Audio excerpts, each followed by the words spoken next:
ప్రభుత్వ స్థలాలు ఆక్రమణకు గురికాకుండా పకడ్బందీగా చర్యలు తీసుకుంటామని జగిత్యాల జిల్లా కలెక్టర్ బి సత్యప్రసాద్ తెలిపారు. బుధవారం రోజున జగిత్యాల రూరల్ మండలం నర్సింగాపూర్ గ్రామంలో ఆక్రమణకు గురైన 90 ఎకరాల ప్రభుత్వ స్థలాన్ని సంబంధిత అధికారులతో క్షేత్రస్థాయిలో పరిశీలించారు.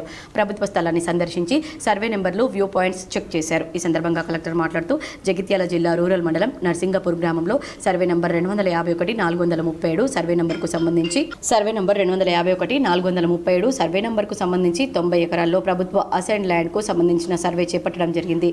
సర్వే తర్వాత ఏవైనా పట్టా అయిన భూములు ఉన్నాయో అవన్నీ కూడా పిఓటి యాక్ట్ కింద క్యాన్సిల్ చేయడం జరిగిందని కలెక్టర్ తెలిపారు. ఏవైతే సేల్ అయ్యి రిజిస్ట్రేషన్ అయినవి ఉన్నాయో అవన్నీ కూడా క్యాన్సిల్ చేయడం జరిగిందన్నారు. కావున 90 ఎకరాల్లో ప్రభుత్వ స్థలంలో సర్వే నంబర్ 437-251లో ఆన్ రికార్డు పరంగా గవర్నమెంట్ రికవరీ చేసుకుంది. ప్రభుత్వ పరంగా గవర్నమెంట్ ల్యాండ్ జాబితాలో ఉందని అన్నారు. ఇతరులు రిజిస్ట్రేషన్ చేసుకోవడానికి వారికి రిజిస్ట్రేషన్ అనేది కాదని తెలిపారు. అంతా కూడా ప్రభుత్వ రికార్డు జాబితాలో ఉందన్నారు. గ్రౌండ్ లెవెల్లో మొత్తం అంతా పరిశీలించడం జరిగింది. ముందుగా ఎవరైతే స్థలం కొన్నవారు ఇతరులకు అమ్ముకోవడం అనేది జరిగింది.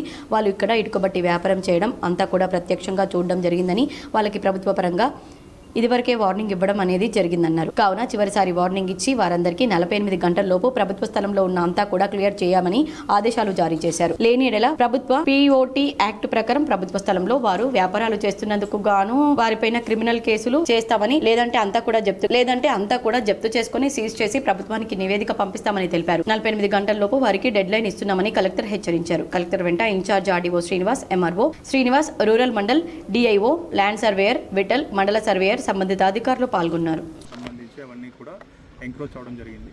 సో దాని మీద సర్వే చేయడం జరిగింది. సర్వే చేసిన తర్వాత ఏవైతే పట్టాస్ ఏవైతే ఉన్నాయో అవి పిఓటి యాక్ట్ కింద క్యాన్సిల్ చేయడం జరిగింది. ఏవైతే మనం సేల్ అయ్యి రిజిస్ట్రేషన్ అయ్యాయో అవన్నీ కూడా క్యాన్సిల్ చేయడం జరుగుతుంది. So 90 acres of government land ఏదైతే మనకి సర్వే నెంబర్ 437-251లో ఉన్నాయో ఆన్ రికార్డ్ పరంగా గవర్నమెంట్ టేక్ ఓవర్ చేసుకుంది. సో గవర్నమెంట్ రికార్డ్స్లో గవర్నమెంట్ ల్యాండ్గానే ఉన్నది అంతా కూడా. సో అది ఇప్పుడు యాజ్ ఆఫ్ నౌ సేల్ చేయడానికి కానీ లేకపోతే వేరే వాళ్ళు రిజిస్ట్రేషన్ చేసుకోవడం కానీ అదంతా అవ్వదు. అదంతా కూడా గవర్నమెంట్ ల్యాండ్ కింద ప్రొహిబిటెడ్లో ఉంది.